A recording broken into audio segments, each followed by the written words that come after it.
నారాయణ నువ్వు పట్టేసుకో నారాయణ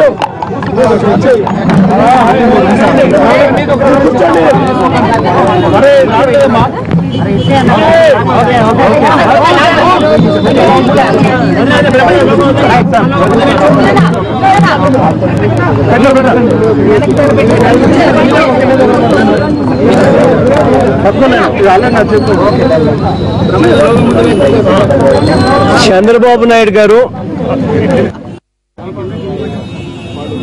మొన్న కేంద్ర ప్రభుత్వం మొన్న అరుణ్ జైట్లీ గారు ప్రత్యేక హోదా ఇవ్వబోము అన్నట్టుగా కేటగారికల్ గా తాను చెబితే చంద్రబాబు నాయుడు గారు దాన్ని నేను స్వాగతిస్తున్నాను అని చెప్పి చంద్రబాబు నాయుడు గారు దాన్ని స్వాగతిస్తున్నాము అని చంద్రబాబు నాయుడు గారు చెప్పడం బహుశా ఆంధ్ర రాష్ట్ర చరిత్రలో ఒక బ్లాక్ డే. ముఖ్యమంత్రి హోదాలో ఉన్న వ్యక్తి రాష్ట్రానికి సంబంధించిన హక్కు ప్రత్యేక హోదా, అటువంటి హక్కును వాళ్ళు ఇవ్వబోము అని చెప్పి వాళ్ళు చెప్తా ఉంటే ఆ హక్కు కోసం పోరాటం చేయవలసిన ఈ వ్యక్తి పోరాటం పక్కన పెట్టి స్వాగతిస్తున్నాను అని చెప్పి తాను చెప్పడం నిజంగా దివాలా కోరుతనం.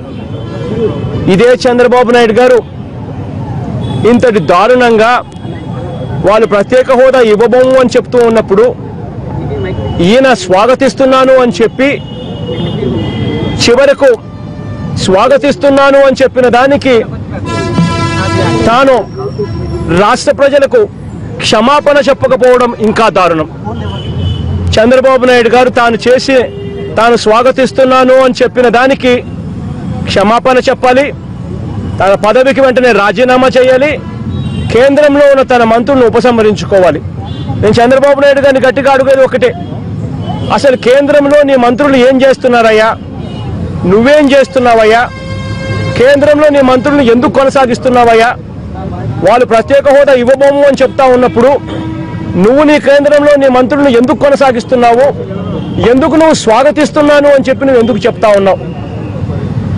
నీకు వీళ్లకు ఏం అండర్స్టాండింగ్ కుదిరింది?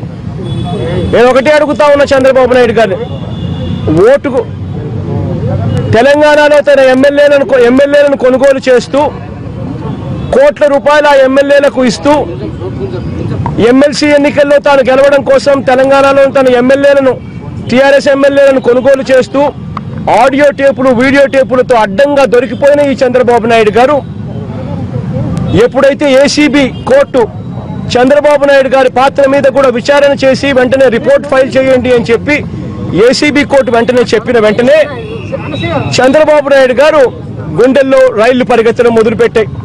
వెంటనే సుజనా చౌదరి బీజేపీ పెద్దలతోనూ అమిత్ షా దగ్గర నుంచి అరుణ్ జైట్లీ దగ్గర వరకు సుజనా చౌదరి ఢిల్లీలో మంత్రాంగం నడిపారు. వచ్చిన తర్వాత గవర్నర్ని కలుస్తాడు. ప్రత్యేక హోదాకు గవర్నర్కి ఏం సంబంధం అయ్యా నేను అడుగుతా ఉన్నా. ఒక పథకం ప్రకారం చంద్రబాబు నాయుడు గారు పూర్తిగా ప్రత్యేక హోదాను రాజీ పడిపోయి కేవలం తన కేసు నుంచి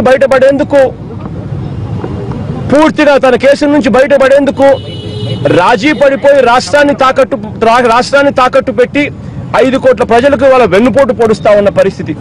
చివరికి చంద్రబాబు నాయుడు గారు ఈ వెన్నుపోటు పొడిచే కార్యక్రమంలో భాగంగా ఎంత దుర్మార్గమైన ఎంత దారుణమైన అబద్ధాలు ఆడుతూ ఉన్నాడనంటే నిజంగా నాకు నిన్న చంద్రబాబు నాయుడు గారు ప్రెస్ మీట్ కాస్తో కూస్తో కొన్ని క్లిప్పింగ్స్ నేను చూసినప్పుడు నిజంగా నాకు చాలా బాధ అనిపించింది. ఎంత దారుణంగా అబద్ధాలు ఆడుతా పోతున్నాడు ఈ వ్యక్తి అనంటే నిన్న ఇండస్ట్రియల్ ఇన్సెంటివ్స్ గురించి తాను మాట్లాడుతూ అసలు రాష్ట్రంలో యువతకు ఉద్యోగ అవకాశాలు రావాలి అనంటే ప్రత్యేక హోదా కలిగిన రాష్ట్రాల్లో ఏ ఇండస్ట్రియల్ ఇన్సెంటివ్స్ అయితే ఉంటాయో అక్కడ మాత్రమే ఇండస్ట్రియల్ ఇన్సెంటివ్స్ ఏ అయితే అందుబాటులో ఉన్నాయో అటువంటి ఇండస్ట్రియల్ ఇన్సెంటివ్స్ ఇక్కడికి కూడా వస్తే అటువంటి ఇండస్ట్రియల్ ఇన్సెంటివ్సే 100% ఇన్కమ్ ట్యాక్స్ ఎగ్జంప్షన్, 100% ఇప్పుడు జీఎస్టీ వచ్చిన నేపథ్యంలో GST exemptions, 100% interest subvention, 3% interest subvention, power current బిల్లులు 50% కరెంట్ సబ్సిడీ ఇవ్వడము, ట్రాన్స్పోర్ట్ ఖర్చులు ఏదైతే వాళ్ళు పెడతారో అది వెనక్కి ఇవ్వడము, ఇటువంటి ఇండస్ట్రియల్ ఇన్సెంటివ్స్ వస్తేనే రాష్ట్రంలోకి పారిశ్రామికవేత్తలు క్యూ కడతారు, రాష్ట్రంలో లక్షల కొద్ది పెట్టుబడులు పెడతారు, వేల కొద్ది పరిశ్రమలు వస్తాయి, లక్షల కొద్ది ఉద్యోగాలు వస్తాయన్న సంగతి తెలిసి ఉండి కూడా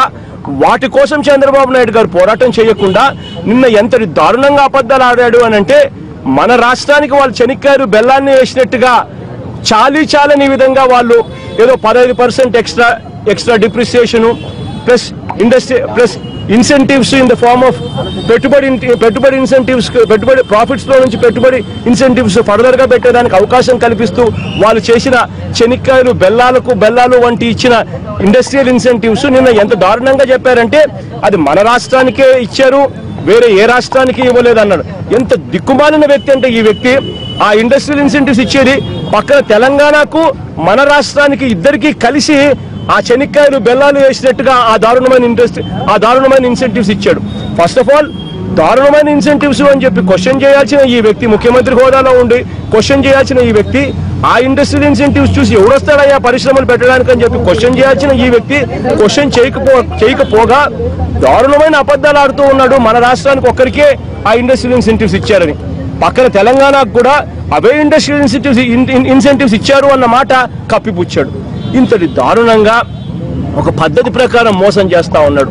ఇవాళ కూడా ప్రత్యేక హోదా వాళ్ళు ఇవ్వబోము అని అంటే ఈయన స్వాగతిస్తాడు.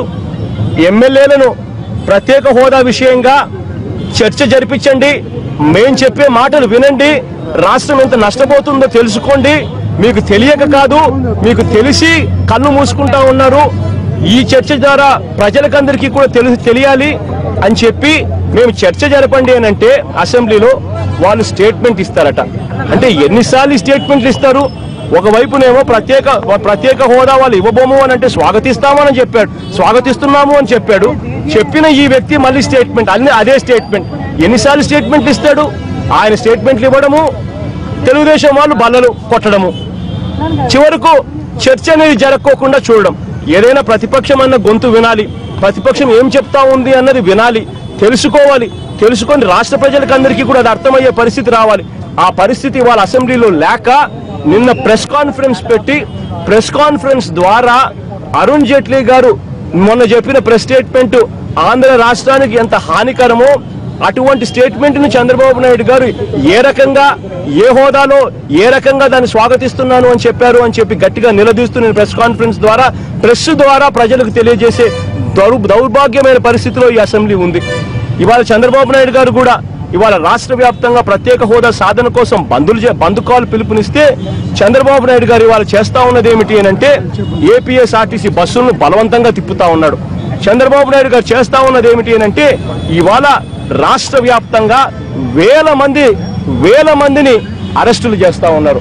కేవలం బంద్ జరగకూడదు, కేవలం బంద్ విఫలం కావాలి. విఫలమైతే చంద్రబాబు నాయుడు గారు ప్రత్యేక హోదా అన్నది ఇక మర్చిపోయే పరిస్థితి వస్తుంది అని చెప్పి దగ్గరుండి ముఖ్యమంత్రి ప్రత్యేక హోదా కోసం పోరాడాల్సిన ఈ వ్యక్తి దగ్గరుండి ప్రత్యేక హోదాను నీరు గారుస్తా ఉన్న పరిస్థితి చూస్తే అసలు ఇటువంటి వ్యక్తి ముఖ్యమంత్రి హోదాలో కొనసాగడానికి అర్హుడా అని చెప్పి నేను అడుగుతా ఉన్నా. వెంటనే డిమాండ్ చేస్తా ఉన్నా.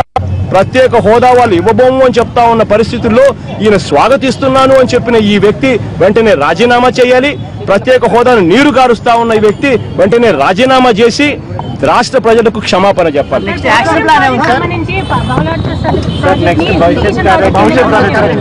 వైఎస్ఆర్ కాంగ్రెస్ పార్టీ ప్రత్యేక హోదా విషయంలో ప్రజలకు తోడుగా ఉండి ఈ పోరాటం కొనసాగిస్తాం.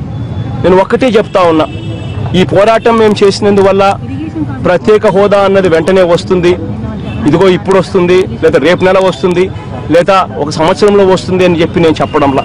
కానీ ఒకటి చెప్తా ఉన్నా, ఇది ఒక జగన్మోహన్ రెడ్డి జగన్ వల్ల ఒకరి వల్ల సాధ్యమయ్యే పని కూడా కాదు. జగన్కు రాష్ట్రంలో ఉన్న ప్రతి ఒక్క అక్క చెల్లెమ్మ, ప్రతి ఒక్క అవ్వాతాత, ప్రతి ఒక్క సోదరుడు స్నేహితుడు మద్దతు కావాలి. జగన్కి ఇవాళ రాష్ట్రంలో ఉన్న ప్రత్యేక హోదా కాంక్షిస్తా ఉన్న ప్రతి పార్టీ మద్దతు కావాలి. జగన్కు ఇవాళ ప్రత్యేక హోదా కాంక్షిస్తా ఉన్న ప్రతి మీడియా సోదరుడి సపోర్టు కావాలి. అందరం కలిసికట్టుగా ఒక్కటై ఈ పోరాటం కొనసాగిస్తూ పోవాలి. ఈ పోరాటం మనం ఇవాళ ఆపేసినాము అని అంటే ఇంకా ప్రత్యేక హోదా గురించి పట్టించుకునే నాతులుండడు. ఒకటి నేను చెప్తా ఉన్నా, మనం స్ఫూర్తి తీసుకోవాల్సింది ఒకటి ఉంది, ఒక చోట నుంచి తీసుకోవాలి. తెలంగాణ రాష్ట్రం రాదు అనుకున్నది ఇంపాసిబుల్ అవుతుంది, ఇంపాసిబుల్ అని అనుకున్నది పోరాటం ద్వారా సంవత్సరాల తరబడి వాళ్ళు పోరాటం చేసి పోరాటాల ద్వారా వాళ్ళు తెచ్చుకోగలిగారు. ఆ కేసీఆర్ గారు 10 సంవత్సరాలు దానికోసం పోరాటం చేశాడు. పోరాటం చేసి సాధ్యం కాదు అన్నది కూడా తెచ్చుకోగలిగారు. మరి అటువంటిది ఇవాళ మన హక్కు ఇది.